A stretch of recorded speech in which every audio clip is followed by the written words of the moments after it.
Picture this: a satellite communications center outside Moscow, computers humming until Ukrainian drones came screaming out of the night sky. Wait, drones hitting satellite dishes? Not tanks, not trenches. Why would Ukraine bother attacking something in the middle of nowhere near Moscow? Here's the thing. This wasn't random. This attack might be showing us exactly how future wars are actually going to look.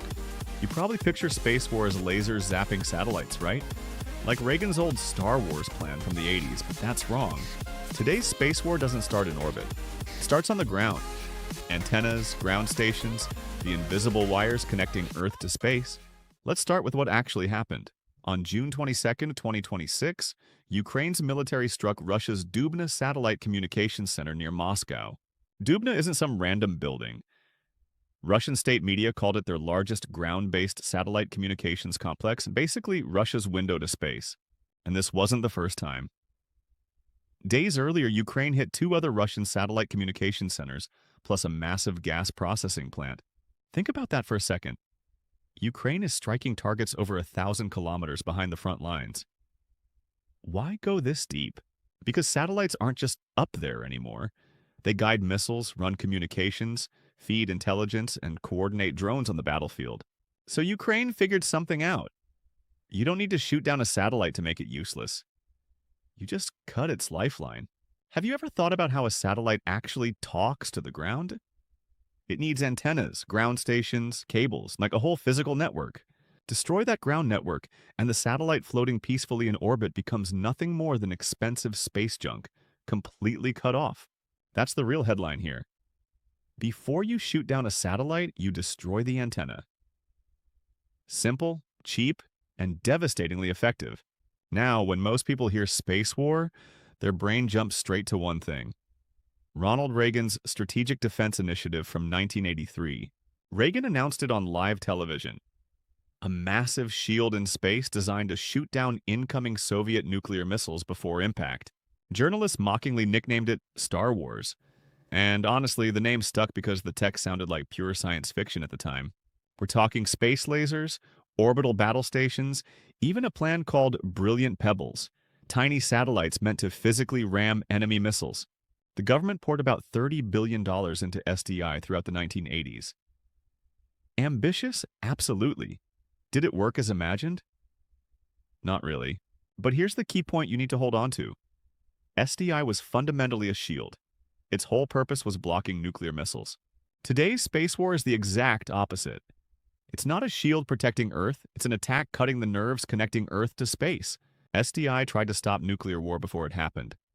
Modern space warfare disrupts communications, navigation, and reconnaissance during wars already being fought. See the difference? One imagined defending against apocalypse.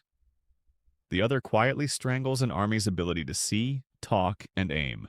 So when you hear space war in the news now, don't picture lasers in orbit. Picture a drone hitting an antenna dish.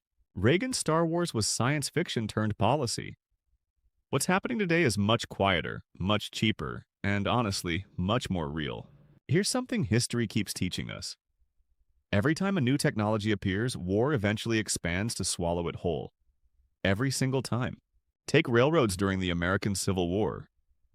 Suddenly, armies could move troops and supplies faster than anyone had ever imagined possible.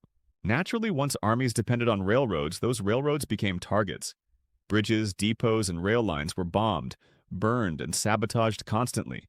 The Union even created an entire agency just to manage captured railroads. That's how central this new infrastructure had become to war. Now, fast forward to World War I. Airplanes started out as nothing more than eyes in the sky for scouting enemy positions. But once reconnaissance planes proved useful, someone had to stop them. Enter the fighter plane, built specifically to shoot other planes down. Within a few short years, the sky itself became a battlefield. Bombers, fighters, entire air forces won all from a simple scouting tool. Can you guess what happened underwater around the same time? German U-boats started targeting merchant ships supplying Britain, not just warships. The goal was brutally simple. Starve Britain by cutting its supply lines, expanding war from navy versus navy into an economic strangulation campaign. Jump ahead almost a century and the same pattern repeats with the internet. As nations digitized, cyberspace itself became a battleground. In 2016, NATO officially recognized cyberspace as a domain of military operations, right alongside land, sea, air, and space. Notice the pattern yet? Railroads got targeted, the sky got contested. The internet became a war zone. It always happens eventually. So ask yourself, once armies started depending on satellites for everything, was it really a surprise that satellites became targets too? Every domain humanity relies on eventually gets pulled into war. Space, it turns out, was never going to be the exception. So how exactly does an attack on space infrastructure actually unfold? The U.S. Space Force actually broke this down into three clear stages. Stage 1. Attacking ground-based space infrastructure. Satellite communication centers, antennas, control facilities, and data processing sites, exactly like Dubna. Stage 2. Attacking the links and signals themselves. Jamming or spoofing GPS, disrupting satellite communications, cutting the invisible connections mid-air. Stage 3, the most dramatic of all, directly attacking satellites in orbit. Anti-satellite weapons, powerful lasers, or even deliberate satellite-to-satellite collisions. Right now, which stage do you think most countries are actually operating in? If you guessed stages 1 and 2, you're right. Ukraine's strike on Dubna is a textbook stage 1 attack. No missile ever touched orbit, yet Russia's satellite capability took a real hit. Why stop at stages 1 and 2 instead of going straight for the dramatic orbital strike? We'll get to that in a moment. But first, notice something important. You don't need cutting-edge space technology to fight this kind of war. You just need drones. That's honestly the scariest part. This isn't science fiction requiring billion-dollar rockets. It's accessible, low-cost, and already happening right now. Let's think like a military strategist for a second. Why would any country find attacking satellites more appealing than attacking cities? First reason, satellites control everything modern militaries need. Communications, navigation, missile guidance, drone operations, coordination across land, sea, and air. Cripple those systems, and you've potentially paralyzed an entire military's ability to fight without ever bombing a single city or port. Second reason, and this one's uncomfortable, satellite attacks look cleaner. No burning buildings, no visible bodies, no viral images of civilian casualties. Politically, that matters enormously. Disabling a satellite feels less like an atrocity and more like flipping off a light switch somewhere. Third reason, it's a massive equalizer for weaker militaries. You don't need a space program to disrupt someone else's space program. A country with almost no satellites of its own can jam, hack, or physically destroy ground stations belonging to a space superpower. According to a 2026 report, 13 countries are actively developing these counterspace capabilities right now, disrupting, degrading, or destroying satellite systems. Think about that for a second. 13 countries, quietly building the tools to blind an enemy's eyes and cut its ears. So put yourself in a general's chair, burn a city, and the whole world condemns you. Cut a satellite link and barely anyone notices.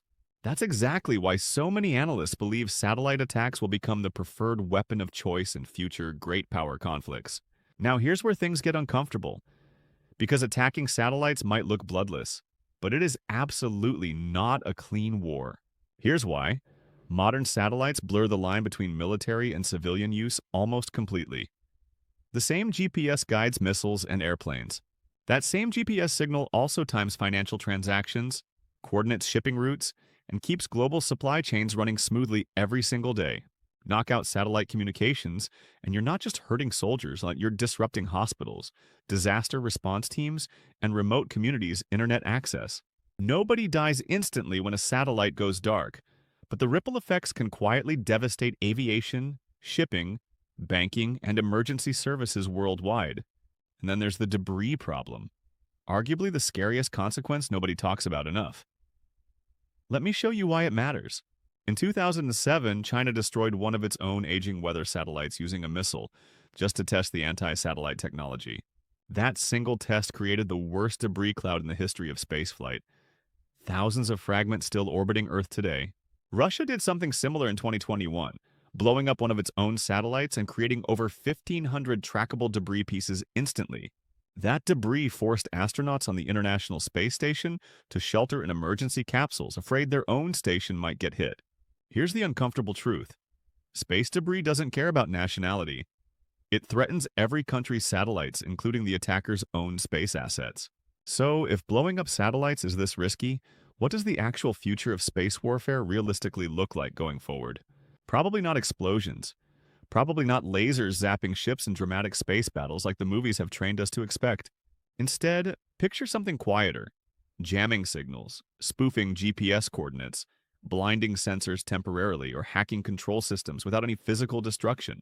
Countries are learning to disable satellites without destroying them outright, avoiding both the debris problem and the risk of dramatic escalation. In 2022, the United Nations passed a resolution against destructive anti-satellite missile tests, with 155 countries voting in favor. That overwhelming vote tells you something important. The world already senses how dangerous and irreversible destructive space warfare could become. So future space war won't look like starships exploding. It'll look like blindness, confusion, and silence spreading through military networks. Satellites won't get killed in some dramatic Hollywood finale. They'll get blinded, deafened, and quietly paralyzed instead. And still function physically. Doesn't that feel almost scarier? A war you can't actually see happening until suddenly your GPS, your phone, or your bank goes dark.